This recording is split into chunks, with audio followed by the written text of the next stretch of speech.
This is the In Focus podcast from The Hindu.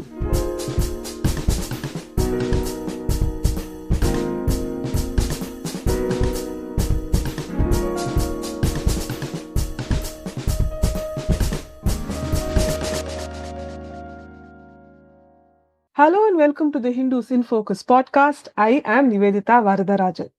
When the Goods and Services Tax or GST was rolled out in 2017, it was billed as one of India's biggest tax reforms. It replaced a maze of indirect taxes like the excise duty, VAT and service tax, and it made a promise of creating a single unified market. It was meant to create a simpler, fairer and a more transparent system. But along the way, it became complicated and needed reforms. Now, nearly a decade later, we are getting them. From the 22nd of September, GST will move to a new two-tier system of 5% and 18% and one system for sin and luxury goods. That's a 40%. The centre is saying that the shift will rationalise, that is to simplify rates, and it will also put more money in the hands of the public. Finance Minister Nirmala Sitharaman says that the changes will put nearly 2 lakh crore rupees back into the hands of the public. This, the government hopes, will boost the domestic consumption. So, is GST well and truly on its way to becoming the goods and simple taxes it was promised to be? To unpack what this means for businesses, consumers and the economy at large, we have with us Dr. Sachidananda Mukherjee from the National Institute of Public Finance and Policy. To unpack what this means for businesses, consumers and the economy at large, we are joined by Dr. Sachidananda Mukherjee from the National Institute of Public Finance and Policy. Thank you so much for joining us today, Dr. Mukherjee. Thank you very much, Nivedita, for inviting me for this talk. Can you give us a walkthrough about what is in the new GST rate structure? See, this GST rate restructuring was overdue for a long time. We are thinking that it would happen last year, but it was delayed for some reason.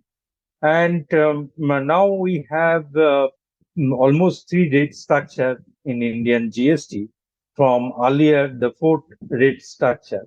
So earlier the rate structure was that in the 5%, 12%, 18% and 28%. Now we have mostly three rate structure, 5%, 18% and 40%. Now please remember that apart from these three rates, we have special rates. 1% for the merchant exporters, 0.25% for precious stones, and 3% for gold, 6% for the mainly the bricklaying, 7.5%. Like that, those are the special rates.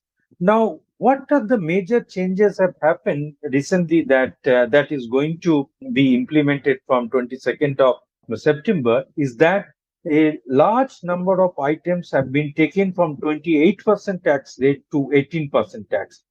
So there is almost a 10% tax rate fall in the those items. That is the major reform that has happened.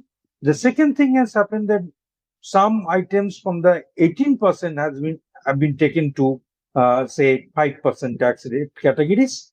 And some items, both from the 18% and 5% have been exempted. Take example of 12%. Some of the tax rate was, take example of the paneer, butter, cheese. Those have been, some of these milk products have been exempt. Now, these are the major changes have happened in this announcement. So, what will be the impact of these changes on the businesses which are now going to get the benefits of this tax cuts and for the consumers who will be enjoying the benefits of these cuts? See, when the tax reduces, it gives additional purchasing power at the hands of the consumers.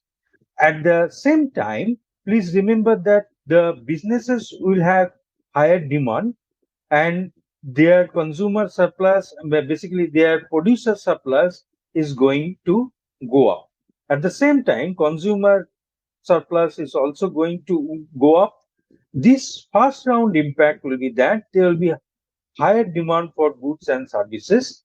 At the same time, income, consumers can purchase more items, more goods and services. So that will create additional demand in the economy. in the first round, and that will fuel our economic growth. Now, this economic growth is going to be realized in terms of incomes at the hands of the labor, those who are supplying the capital, or those who are supplying the entrepreneur's keep in terms of wages, salaries. Then we'll have the profits, interest, rents, dividends, like that. So in the second round, their income will also go up. So consumers will have benefit from these tax reforms. Now, what will be the size of these benefits? What will be the impact on economic growth? That we can say right now, because it all depends on market process, then several other factors also. Whether we will have the external sector, how it is doing, then whether the fuel prices is going up or not. So it is not only the goods and services that we are talking about, those are under the GST, but also we have to think about those goods and services which are kept out of the GST, and also their prices, because that will also take our a substantial portion of our monthly budget. Because of, if petrol diesel prices goes up, it will take away the benefit that we will get from the this reduction of the tax. So interestingly, petrol and petroleum products are out of the GST. They were not in the GST in the first place. They're still following the older tax regime. What kind of impact will it have now? But take example of that thing that in the surrounding we have a external sector. Basically, we are 82% of our crude petroleum we are dependent on imports. So if the crude petroleum prices go up, then our fuel prices, mainly petrol, diesel, and these prices will go up. In that case, what will happen? It will the benefits that we are going to get from the say from the reduction of the prices of goods and services will be taken away by the higher prices of petrol and diesel. But the petrol and diesel prices don't depend on our entirely decision of the oil marketing companies or the government, because there are external factors. There are two factors, that international crude oil prices and also the exchange rate. If the exchange rate goes down, basically the thing is that if we have to get more Indian rupee to get a dollar, then in that case also it will have impact on our petrol and diesel price. So keeping in mind that not only the GST tax restructuring, but also you have to keep the mind that external sector, both in political and also the economic situation outside India, and how it is going to impact our economy. And then we have to have a full picture that what will be the benefits to the consumer and businesses. So, in the short term, it feels like there are some concerns that are already beginning to emerge. For example, FMCG players, so the people who are getting a good bunch of benefits, that's our shampoos, soaps, and everyday items that are getting very little GST, are saying that they may not able to pass the benefits to the customers for lower end products. Similarly, there's a little doubt about how the benefits given to insurance companies will all be transferred to the public. How can issues like this be addressed in the short term, and how can they be avoided in the long term? We have to understand one thing, that when you reduce the tax rates on output, but we have to also see the input side of these goods. Basically, inputs, when the inputs, take example of services. Most of the services are kept at the same rate, 18%, or the tax rate is increased. Basically, some of the tax rates are in the services increase. So now the thing is that if I have the input tax credit, available or eligible input tax credit is higher than my output tax liability, then I have to carry forward this input tax credit and adjust with my output tax liability over the my GST return cycles. So if I can take the entire credit that I have this month, and I have to carry forward this to the next month. If that is not there, then again I have to carry forward it to the next month. Now the question is that this is going to cost the businesses. Basically, my cash flow will be locked in this kind of not getting my entire input tax credit adjusted in this month. That is one thing.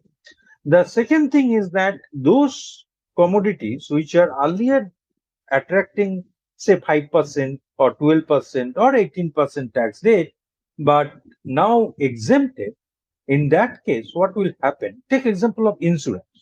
So insurance have lots of input tax credit in, and but they can't pass on this cost, input tax credit, to the consumers.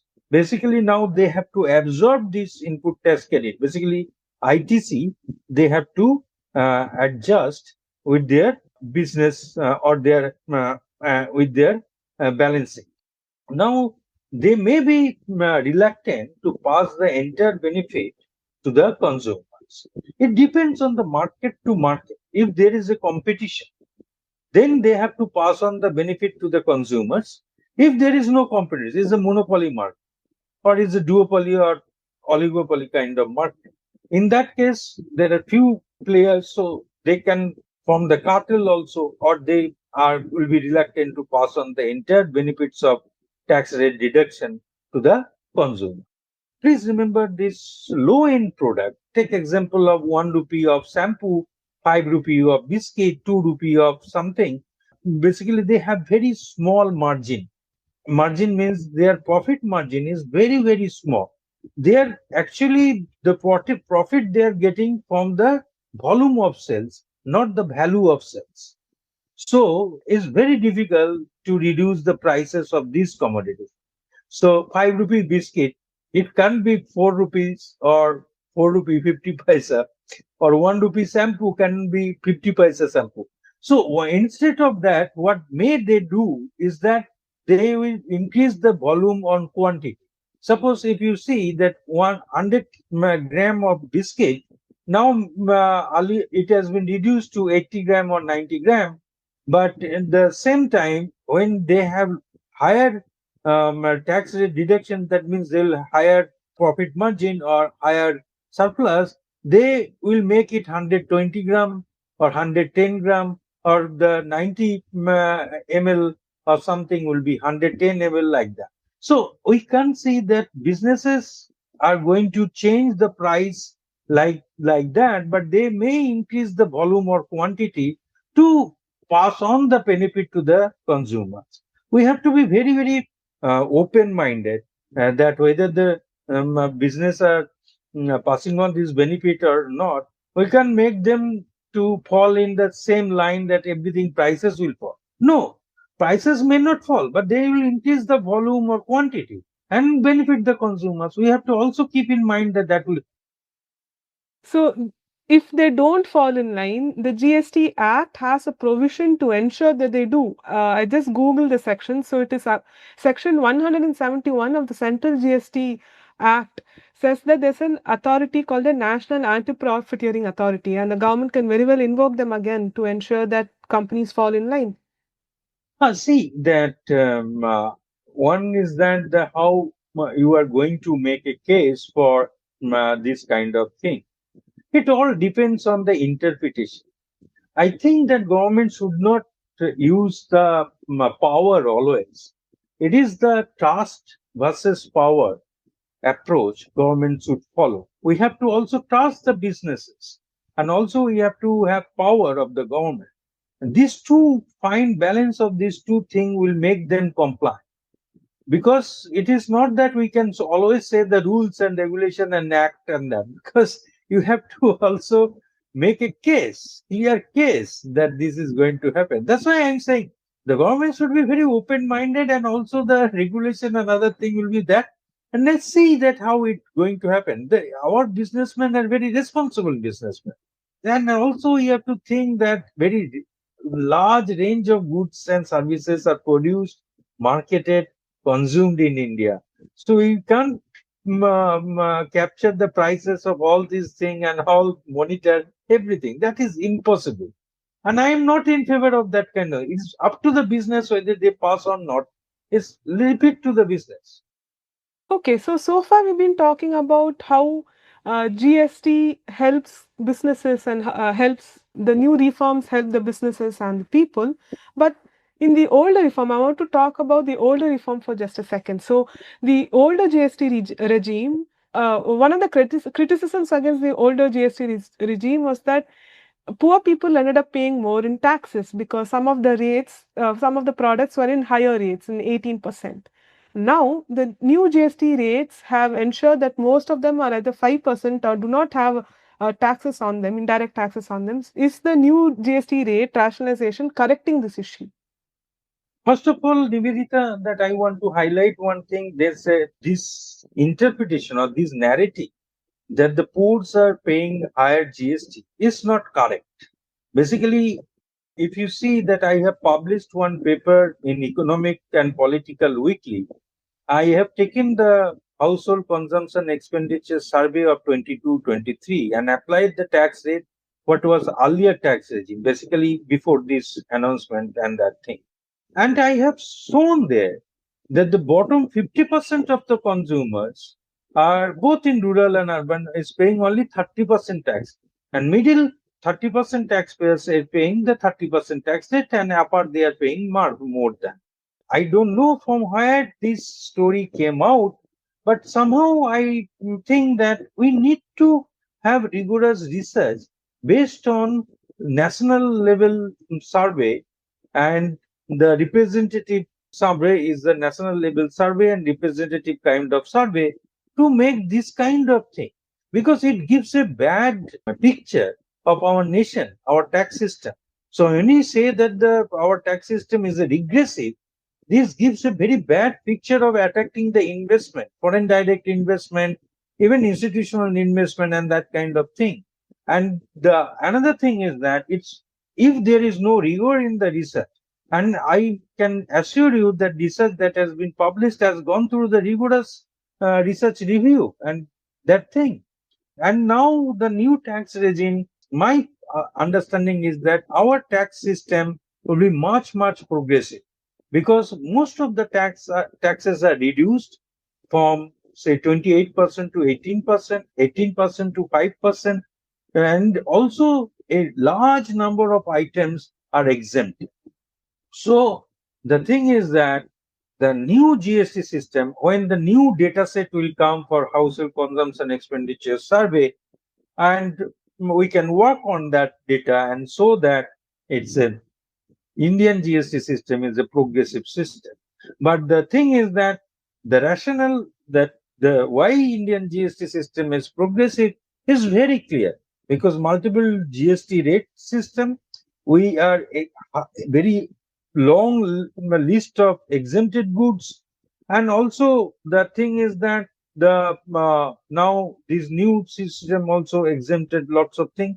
So that's a overall picture that is going to emerge in another 2 or 3 years. Just to clear some things up, regressive meaning a regressive tax regime means that the poorer people end up paying much more than the richer people, and therefore the tax system is not too great for the majority of the public. Is that right? And that's a bad thing for everyone. Yes, that's right. Now the thing is that regressivity and progressivity always take into two considerations. Take example of my present consumption expenditure and how much I am paying the tax. And another way we can think of regressivity and progressivity with respect to my current income. Take example of the majority of the people in India, their active income is the larger component. But those who have passive income, the basically income from the savings or other sources, in that case, say that thing is that if we take the tax payment versus the total income, in their case, if you always you will find that Indian tax system or any other tax system, indirect tax system is regressive. But please remember that current income or current consumption, we have to always take into consideration. And in the Indian system, we have a problem is that we don't have the income distribution. There is no database which shows that now Reserve Bank of India is thinking of conducting a survey to have a income distribution of our economy. So when that survey is available, then we can also do this kind of analysis and see. So far we've been talking about the business side of it. Now let's move on to the government side of it, as you will. Indirect taxes form a major portion of all governments across the world's incomes, and in India, the GST system has a division of income between the state and the center called the central GST and state GST. There was always a worry that uh, more industrial states will lose out on income based on GST. Now, again, with the new reforms, some states have complained that they might lose income and they are afraid of it. What kind of impact do you see on on state revenue, and can it be managed? How can it be managed? See, the revenue impact is very certain. Now the thing is that there are many positive impact. There are some negative impact and that. Now positive impact of revenue that will happen, that price elasticity of demand and income elasticity of demand. As I have explained that as the prices fall, then the demand for goods and services will increase. As the economy grows, then there will be additional income at the hands of the consumer, so they will go to the market with the more money and that kind of thing. So these two impacts will have a positive impact on the revenue side of the government, and that will change the structure and scale composition of the consumption basket.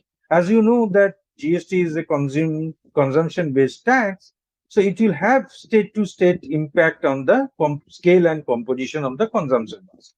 Now, the second kind of positive impact will happen that as the tax rate reduces, now there will be a formalization of the economy.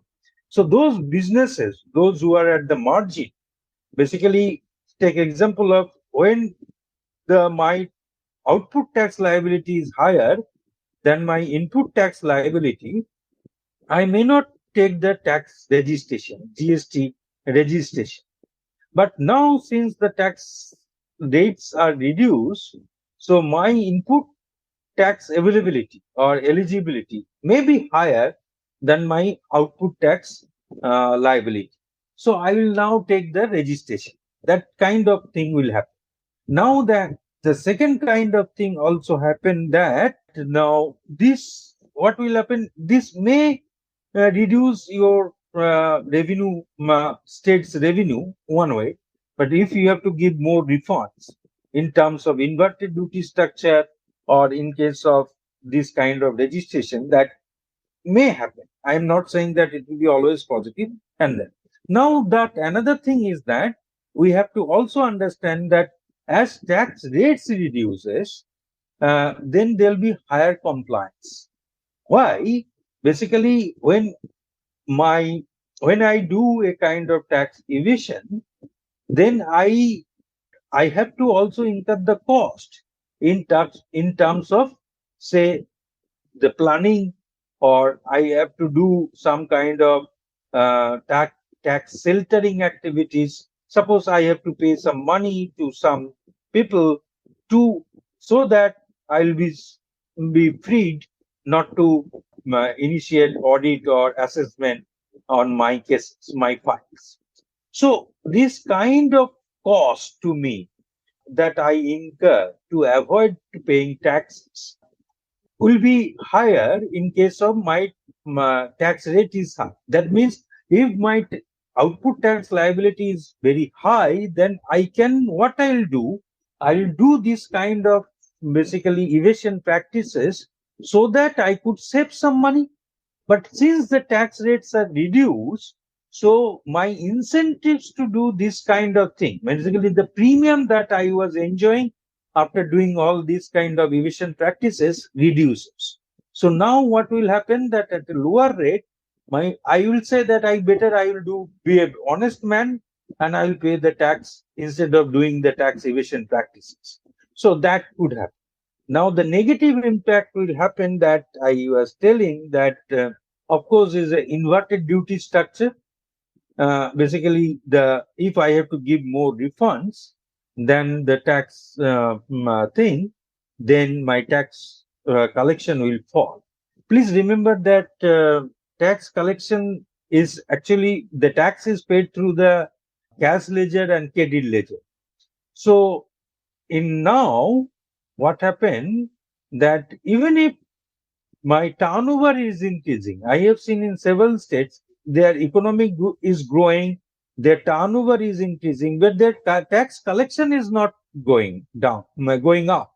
The reason is that the people are paying the tax liability by using the credit ledger, input tax credit.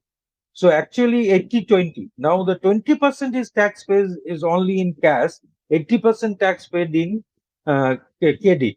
That is one thing. And the second thing is that why turnover is increasing, I'm not getting tax. Basically, we have to also check that exempted turnover, the businesses are blowing up exempted turnover. Basically, to get their credibility established before the banks, creditors. Because if they don't see whether my taxable supplies increases or not. They see that if my credit is increasing, that means my turnover is increasing. That means you are much more creditable. So I will give the bank loans from the formal sources, kind of. So that kind of positive and negative thing is going to happen. But these are all speculative. But we have to wait for actual data or quarterly data. I'm not saying the monthly data of tax collection of the state government level, because as you know, the September, October is a festival months in all over India. So there will be lots of purchasing, whether the tax reduction or not, the people will purchase the goods and services. So there will be jump in the consumption and the tax collection. But actually we have to wait and see that this jump is sustained or it is basically it's a drift in the data. That kind of thing we have to see. So I would say that the state will come to know about the revenue impact by the third and fourth quarter of this financial year, and the first and second quarter of the next year. They will fairly have an idea that what is going to happen in their revenue. So, sir, my final question to you is this. So, we had income tax cut earlier this year, the RBI lowered rates, and now the governments, both state and center, have gone for a rationalization of GST. What is this? Do you think that this combination can spur consumption growth in the economy? So mainly the thing is that we have to think that earlier also we had reduced the corporate tax rates. So now we have to see the economic growth, investment, and all this thing will happen if there is no excess capacity in the industries. If the excess capacity is there, their own investment will happen. The second thing is that mainly that how this is passed on to the consumers. Whether the banks are passing on this tax rate cut to those who are taking the credit loans, whether the business are passing this benefit, and whether this all kind of changes, income tax threshold and that this all depends on the market. So I'm again saying that it is not so easy that I will push a button and then another light will flow and the economy will grow like that. So it will take some time. It's not instantaneous. So we have to be patient and we have to watch and see what will be the impact. Thank you so much, sir, for joining us today. Thank you. In Focus will be back soon with analysis of the biggest news issues. In the meantime, you can find our podcast on Spotify, Apple Podcasts, Stitcher, and other platforms. Just search for In Focus by The Hindu. We'll see you soon.